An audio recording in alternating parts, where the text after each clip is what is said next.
नमस्कार।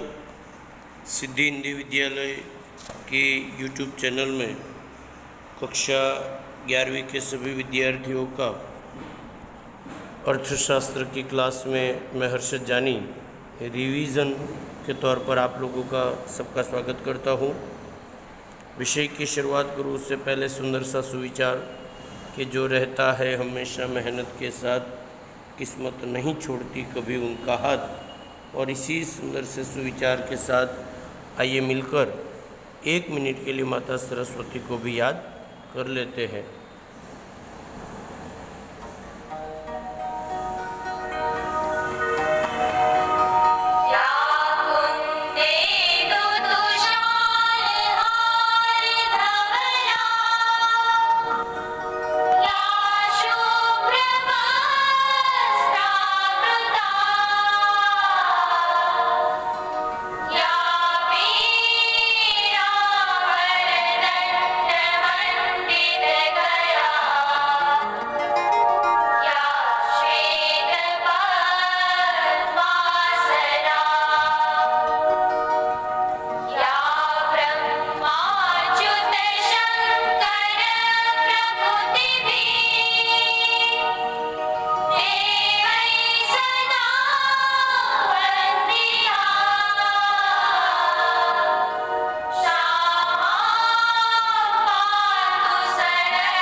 सुंदर सी प्रार्थना के बाद लेसन 9वां हम लोगों का चल रहा है, जिसका नाम है राष्ट्रीय आय।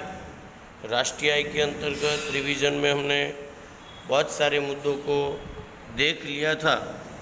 उसके अंतर्गत पुनरावर्तन के तौर पर लास्टवा जो मुद्दा हमने देखा था, राष्ट्रीय आय की माप की अलग अलग पद्धति, उस पद्धति के अंतर्गत उत्पादन पद्धति का वीडियो हमने अगले वीडियो के अंतर्गत देखा था। उत्पादन पद्धति में अलग अलग समाविष्ट जो बातें हैं कि किसकी गणना होती और किसकी गणना नहीं होती, उनके बारे में हम लोग देख रहे थे। उसमें 7वां जो मुद्दा था, वहाँ से हमारा टॉपिक बाकी था। 7वां टॉपिक है दोहरी गणना। तो दोहरी गणना की शुरुआत करूँ उससे पहले आप लोगों को पता होना चाहिए कि दोहरी गणना अर्थात क्या। तो एक ही वस्तु या उत्पादन की जब एक से अधिक बार गणना हो तो उसे दोहरी गणना कहते हैं। वापस एक बार, एक ही वस्तु या उत्पादन का एक से अधिक बार गणना में लेना अर्थात दोहरी गणना। नंबर 2, दोहरी गणना को हमेशा क्या करना चाहिए, टालना चाहिए। नंबर 3, राष्ट्रीय आय की उत्पादन की गणना में दोहरी गणना को दूर करके राष्ट्रीय आय की मतलब उत्पादन पद्धति में दोहरी गणना को राष्ट्रीय आय में गिना नहीं जाता। जब राष्ट्रीय आय उत्पाद में किसी एक वस्तु का मूल्य एक से अधिक बार गणना में किया जाए तो उसको दोहरी गणना कहते हैं। 3 मुद्दे हुए। दोहरी गणना से राष्ट्रीय आय का जो माप है वो गलत आता है, क्योंकि उत्पादन की रीति में राष्ट्रीय उत्पाद की जो गणना है करते समय दोनों वस्तुओं का मूल्य गिना जाएगा तो गणना दोहरी होगी। यंत्रों के मूल्यों में लोहे का भी सर उदाहरण दो। तो चौथा मुद्दा उसका उदाहरण कि आप लोहे का भी गणना करो और लोहे में से बनने वाली वस्तु की भी गणना करो, अर्थात कच्चे माल की भी गणना करो और तैयार वस्तु की भी गणना करो, तो उसको दोहरी गणना कहा जाता है। तो उसके लिए सर हमें बचने के लिए 2 उपाय, दोहरी गणना से बचने के कितने उपाय, 2।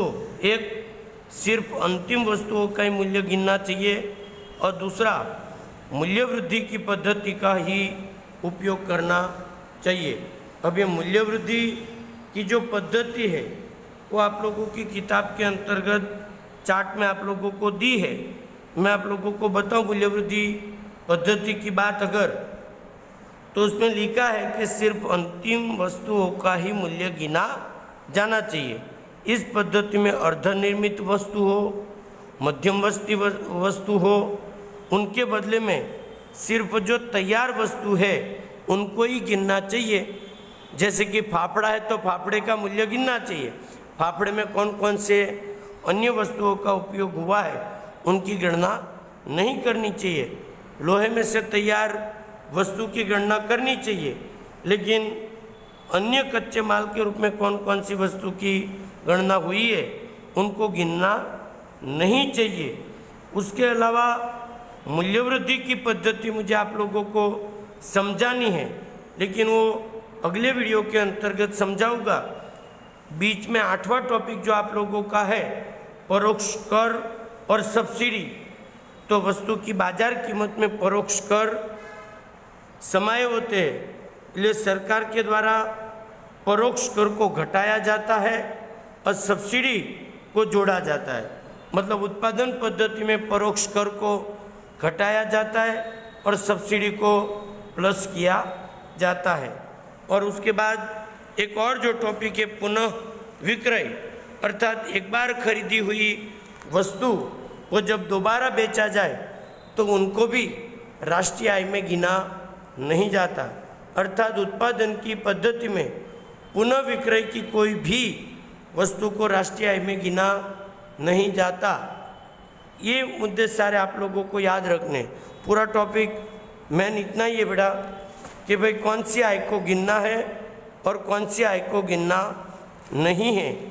इन मुद्दे के आधार पर आप लोगों को ये टॉपिक की तैयारी का रिवीजन करना है।